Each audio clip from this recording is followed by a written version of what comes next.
Muito bem, pessoal, boa tarde a todos vocês. Estamos aqui mais uma vez, com a permissão de Deus, né? A graça de Deus, a misericórdia de Deus é que nos faz e que nos mantém ficar de pé. Deus, ele é bom todo tempo, Deus nos ama, Deus nos conhece, Deus sabe todas as coisas em nosso favor. Ele está além da nossa capacidade. Deus habita além do céu azul. Deus está acima das estrelas. Deus, ele criou as estrelas, fez um coral de estrela. Você sabe que quando está numa noite, lua cheia, você pode contemplar o roseiro de luz no céu, né? De vez em quando a gente vê uma que desce, quer dizer, é um cometa que está se deslocando, né? E ali a gente diz, olha, aquela estrela caiu, não é que a estrela caiu, né? Mas é uma novidade para a gente ver, a gente fica olhando para o céu, é tão longe, tão longe, tão longe que a gente vê aquela luz representando uma estrela que se move, né? Um cometa, alguma coisa de Deus que está ali se movendo. O mover de Deus é muito grande, Deus é tão grande, Deus é muito maior do que os céus, do que a terra, do que o sol, do que a lua. A Bíblia diz que tudo isso cabe na mão de Deus. Então, gente, que tamanho é Deus? Se o mundo, se a terra para Deus, as nações para Deus, é como uma gota d'água dentro de um balde. A gente não está sabendo lidar com esse tamanho, com essa grandeza, com esse esplendor de Deus. A gente pensa que Deus é tão pequeno que a gente pode carregar Deus, né? Na realidade, a gente não carrega Deus, é Deus que nos carrega. Porque Deus não é um pedaço de pau, Deus não é um pedaço de gesso que as pessoas colocam em cima de um andame e 4 pessoas saem carregando uma profissão, né, de um Deus fabricado por mãos humanas. O nosso Deus não é carregado. Ele nos carrega, porque nós não damos conta de carregar Deus, de tão grande, de tão poderoso, um Deus que o céu é o seu trono e a terra é o estrado dos seus pés. Você imagine, Deus está sentado lá no céu e os seus pés estão aqui na terra. Isso é que é Deus. Isso é que é a manifestação de um Deus poderoso que ninguém consegue domá-lo, que ninguém consegue detê-lo, que ninguém consegue dizer o que ele tem de fazer, que ninguém consegue dar regra e dizer, Deus, o Senhor tem que obedecer o que eu estou falando. Não, não é assim. Pela bondade, pela misericórdia de Deus, a gente tem que alcançar Deus, a gente tem que fazer alguma coisa para a gente alcançar Deus. Não sei, tem hora que a gente dá umas loucuras, a gente faz umas loucuras com Deus, nos apresentamos a Deus chorando descabelada, rasga a roupa, grita, se tranca no quarto e fala, só vou sair daqui quando o Senhor me responder, eu não vou ficar desse jeito, eu não admito mais a minha vida nessa situação. E Deus vê que a gente tá levando o trem a sério, aí ele age. Bom, meus irmãos, eu quero pedir desculpa aos irmãos, porque ontem eu acho que eu estava cansada, com a mente cansada, que eu falei muito de Jacó. Eu fui ouvir o vídeo, falei, mas meu Deus, o que é isso, Jesus? Em vez de eu falar de José, dos irmãos de José, né? Que José foi um homem que a partir de seus 17 anos começou, né? Como Davi, né? Na sua adolescência, já foi chamado para enfrentar feras. Davi enfrentou feras, enfrentou Golias e José enfrentou, mas de outra maneira, né? Então eu falei várias vezes dos irmãos de Jacó, tal. Na realidade, não eram os irmãos de Jacó. Jacó era o pai dos irmãos de José. Me perdoe. Depois eu disse, meu Deus, a minha mente está realmente muito cansada. Mas eu não sou perfeita, né, gente? Perfeita é Deus. E bom que a gente vê e a gente corrige os nossos erros. A gente vai procurar não repetir, né? Os erros que a gente repetiu antes, né? Então, vocês me desculpem. E a palavra do Senhor hoje fala que, em Deuteronômio 28, a partir do verso 7, né? O Senhor fará com que os seus inimigos sejam derrotados na presença de vocês, quando se levantarem contra vocês. Eles marcharão contra você por um caminho, mas fugirão por 7 caminhos de diante de você. Agora veja bem, a palavra do Senhor ela é justa, ela é reta, né?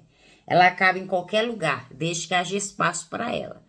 Se ela tiver espaço no seu coração, ela vai brotar no seu coração, né? Eu vejo pessoas que recebem aquela cura, recebem aquela libertação pelo poder da palavra, porque a fé ela vem pelo ouvir e ouvir a palavra de Deus. Se você não ouvir a palavra, você não crê, você não recebe. É igual quando a gente vai para a escola. A gente tem que ouvir o que a professora vai dizer. A professora vai escrever no quadro negro e a professora vai explicar aquela matéria e nós temos que observar e nós temos que responder na prova as perguntas corretas, né? Então, se a gente não vai à escola, a gente não aprende. Se a gente não lê o livro, a gente não vai saber o que está escrito ali naquele livro. Se a gente não lê a Bíblia, a gente não vai saber o que está escrito na Bíblia, que traz vida, que traz restauração, que traz a bondade de Deus. Irmãos, eu vi uma enfermeira, como eu falei, eu gosto muito de ouvir essas entrevistas com as pessoas. Então, eu escutei uma entrevista, um repórter estava entrevistando uma enfermeira e ela contou que uma pessoa sofreu um acidente e aquela pessoa ficou em coma. E aquela pessoa tiveram que amputar as pernas dele devido ao acidente, que foi muito trágico. Só que aquela enfermeira que se ocupava daquele paciente na UTI, todo dia ela falava no ouvido dele. Todo dia ela ia lá cuidar dele, trocar ele, dar as medicação, fazer o procedimento todos os dias. E todo dia ela falava para ele, né? Falava para ele não ficar naquela situação, para ele acordar, para ele voltar, né? Que ele não podia perder aquela guerra. Então, o que aconteceu? Durante, eu não sei se não me lembro mais, se foi 30 dias que ele ficou em coma. Aí, quando ele estava no coma, ele sonhou. Ele sonhou que ele estava numa guerra. E que uma pessoa, essa mulher estava lá, e que essa mulher estava na guerra, só que ele não sabia quem era essa mulher que estava lá, né? E que ele já estava se entregando, que ele não queria mais lutar, que ele não queria mais, ele ia desistir naquele sonho. Aí foi quando ele ouviu aquela voz no sonho, a pessoa dizendo para ele, não desista, você ainda tem algo a realizar aqui na terra, né? Ela ficava falando com ele, pois ele, neste sonho, quando ele terminou aquele sonhar, ele volta. Quando ele volta, ele acordou do coma. Quando ele acordou do coma, a mulher que falava com ele lá no sonho era a voz que falava com ele todo dia na beira da cama dele, do leito dele, viu, irmãos? Então, as pessoas que estão em coma, muitas vezes, eles escutam o que vocês falam, ele escuta, se a pessoa falar no ouvido, ele escuta, entendeu? E um médico que também deu uma entrevista que falou assim, o repórter perguntou para ele assim, o que ele já tinha visto sobrenatural dentro do hospital. Ele falou assim, muita coisa. Eu já vi muita coisa dentro de uma UTI. Eu já vi um homem se debatendo dentro da UTI, ele estava na hora da morte e tinha outros pacientes ali dentro, e só que todos os pacientes saíram daquele lugar, porque na hora da morte aquele paciente ficou se debatendo, gritando e se movimentando, urrando, né, lutando. E aquele médico que era evangélico disse que podia ver aquelas nuvens negras, aquela força negra tomando a vida daquele homem, aquele homem em grito, porque aquele homem não queria morrer, porque o inimigo estava vindo buscar a alma daquele homem, viu? E aquele médico disse que lá tinha uma UTI, que ele não entrava lá sozinho, não entrava. Porque as pessoas ouviam vozes, via vulto dentro daquele UTI, viu, irmãos? Agora você preste bem atenção no que eu vou dizer. As pessoas que estão hospitalizadas, o hospital tem demônio da morte. Os hospitais estão cheios de demônio. As pessoas, o hospital está cheio de bactérias, cheio de doença, claro que tá. E os demônios também estão ali. Então, uma pessoa muitas vezes entra com um corte no dedo e sai num saco preto. Porque foi levado, porque foi morto. Né? Os espíritos ruins, malignos, que estão ali dentro atacando, matando, destruindo as vidas. Muitas pessoas vão e não voltam mais, porque foram atacados por uma seta, por um dado inflamado, por um espírito maligno que colocou outra doença, que os médicos chamam de infecção generalizada, né? Muitas vezes as pessoas entram, faz uma cirurgia, e daquela cirurgia é constatado que o paciente pegou uma infecção generalizada, tem uma bactéria aí que onde ela entra, ela destrói a pessoa. Isso aí, irmãos, se a pessoa não tiver uma vida de oração, se a pessoa que está do lado de fora não tiver visão, não tiver discernimento, não vai entender nunca que quem está fazendo essas coisas são os espíritos destruidor, maligno que está dentro dos hospitais. Então a gente temos que começar a orar. Alguém foi postar, você conhece a pessoa, começa a orar, começa a interceder. Tanto que tem pessoas que vai postar que quando pede oração, muitas vezes as pessoas pedem oração, olha, o médico desenganou, está na UTI, só está esperando a última hora. E de repente começamos a orar pelaquela vida, e aquela pessoa realmente transformada, curada e liberta, e sai daquela situação que estava, porque a oração, a intercessão entrou em ação e agiu, paralisou, neutralizou as forças do mal, as forças das trevas foram paralisadas naquele lugar, viu? Os lugares que eu digo que tem demônio são prisão tem demônio de toda espécie. De toda espécie tem principado, potestade e denominador. Na prisão tem aqueles demônios que têm mais força, tem aqueles que têm menos força e tem aqueles que são os capachos na mão dos outros, né? Mas quando a pessoa aceita Jesus, ele acorda, ele desperta. Por quê? Ali tem um grupo que ora, ali tem um grupo que jejuma, ali tem um grupo que faz culto, ali tem um grupo que faz louvor, ali tem um grupo que faz propósito. Então, aquela ala, onde está havendo culto, onde está havendo intercessores, ali o clima fica diferente, entendeu? Fica diferente. Então, já aquela outra ala, que eles não querem saber de Deus, que eles não oram, que eles não fazem nada, a luta é constante, porque a nossa luta não é contra a carne, nem é contra o sangue, mas a nossa luta é contra principado, potestade e denominador.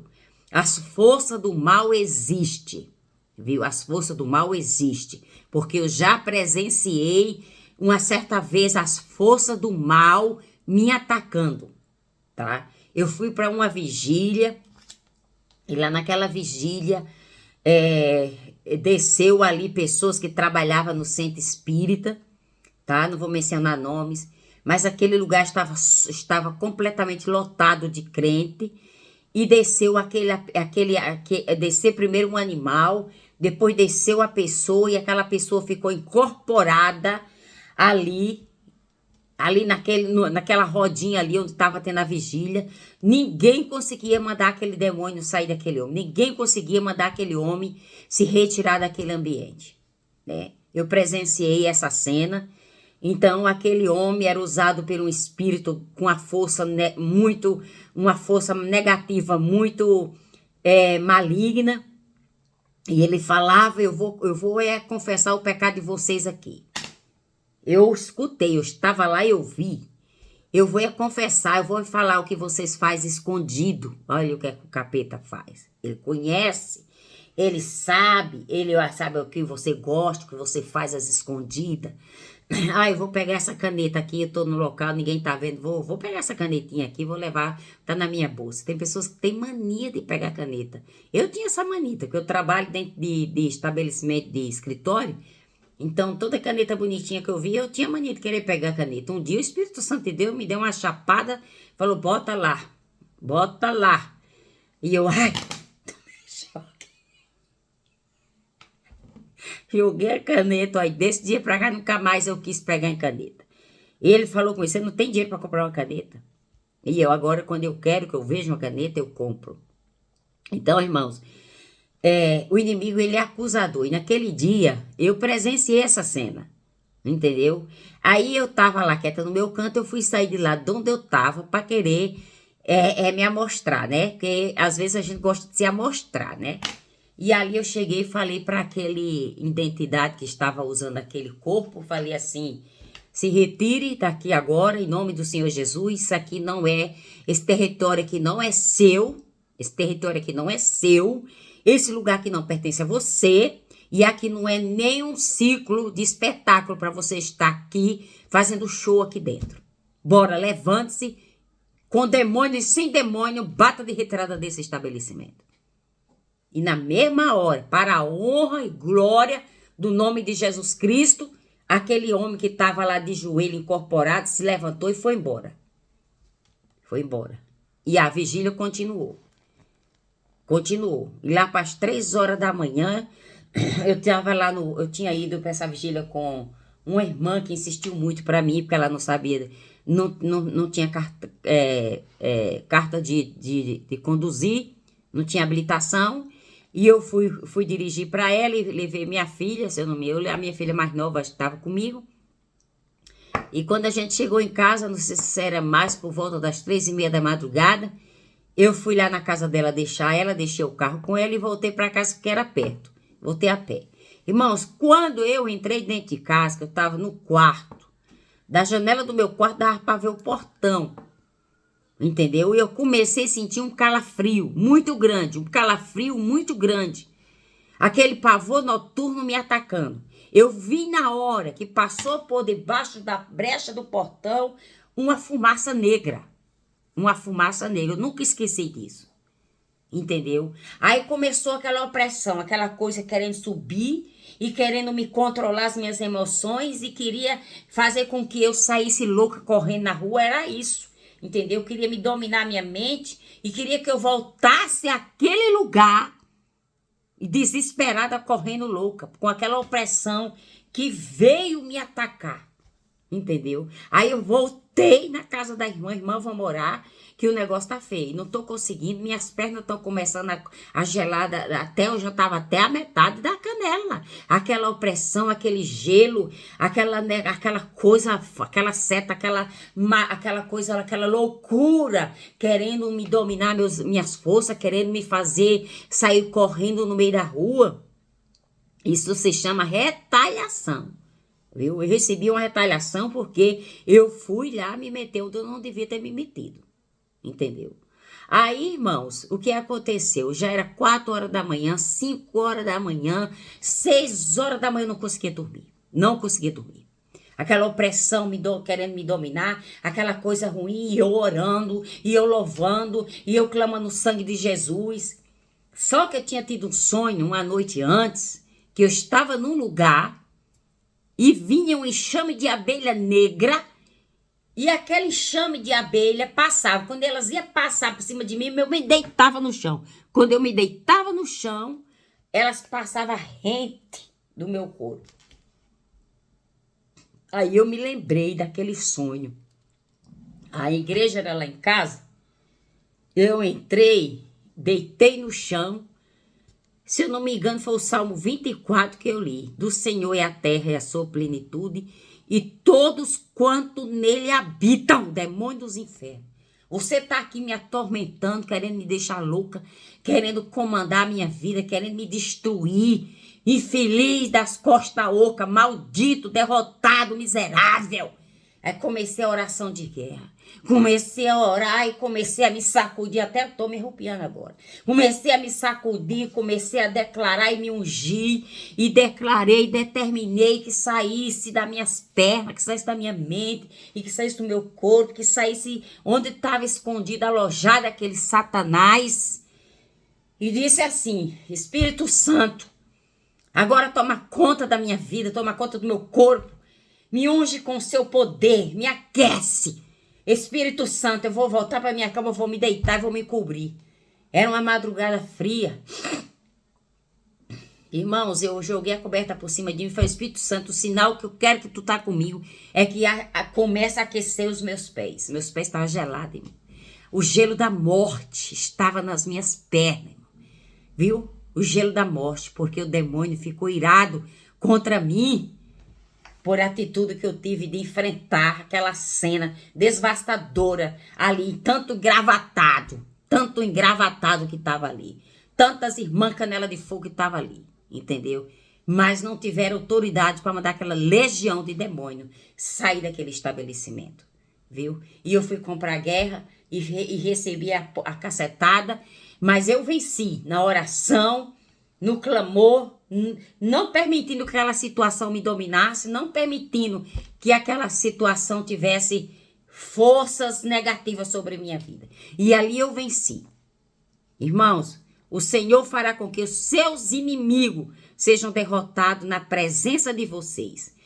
Quando se levantarem contra vocês, eles marcharão contra você por um caminho, mas fugirão por 7 caminhos de diante de vocês. O Senhor abençoará seu celeiro, tudo que fizer o Senhor, seu Deus, os abençoará na terra que ele der a você. Então, em guerra espiritual existe, luta espiritual existe, guerra espiritual existe, forças espirituais existem, pessoas que estão presas dentro de um quarto querendo se matar, são força negativa, são demônios, demônio da opressão, da depressão, da pressão, que está posicionando-se contra aquela pessoa, amarrando aquela pessoa ali, com o intento de comandamento da pessoa e querer levar a pessoa ao suicídio, querer levar a pessoa a se jogar de uma ponte, querer levar a pessoa a se atirar, se enforcar.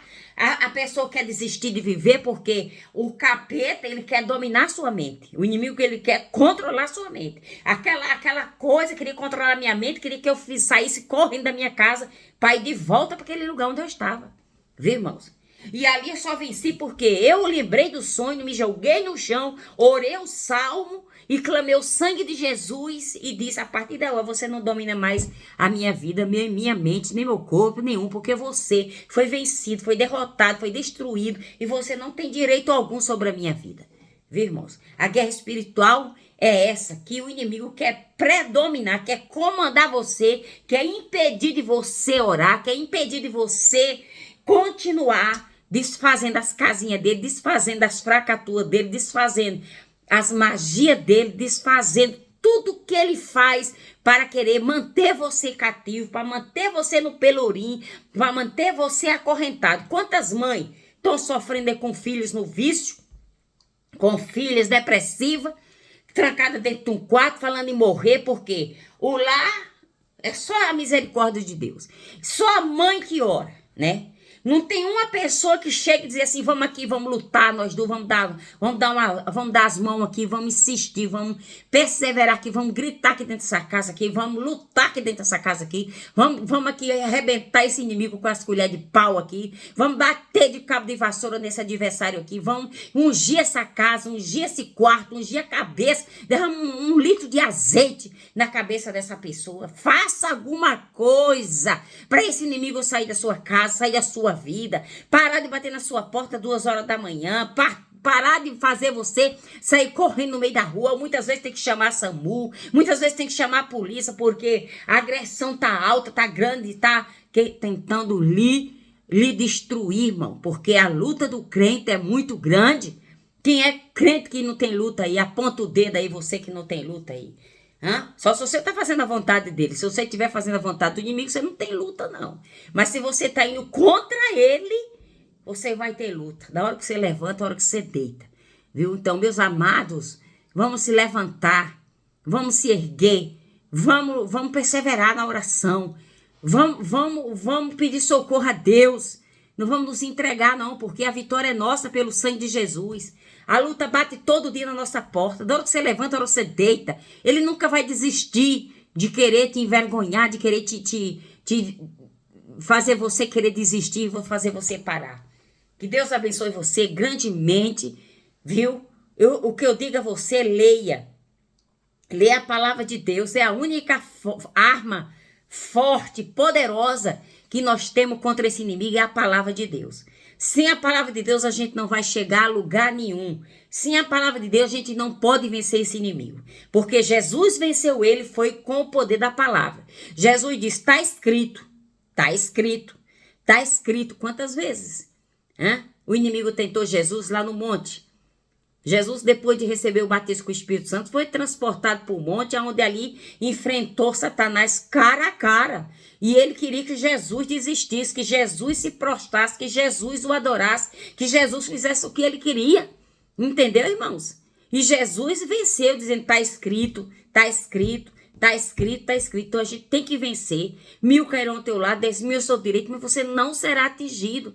Entendeu? Clama-me, respondei-te-ei, te anunciar-te-ei coisas grandes e firme que não sabe. Jesus é o nosso protetor, é o nosso defensor, como disse a palavra dele, ele é a nossa rocha. O salmista Davi disse, com Deus eu salto muralha, o caminho de Deus é perfeito. A palavra do Senhor é escudo para aqueles que nele confiam. Um abraço, Deus te abençoe e até amanhã, porque os minutos já se foram. Amém?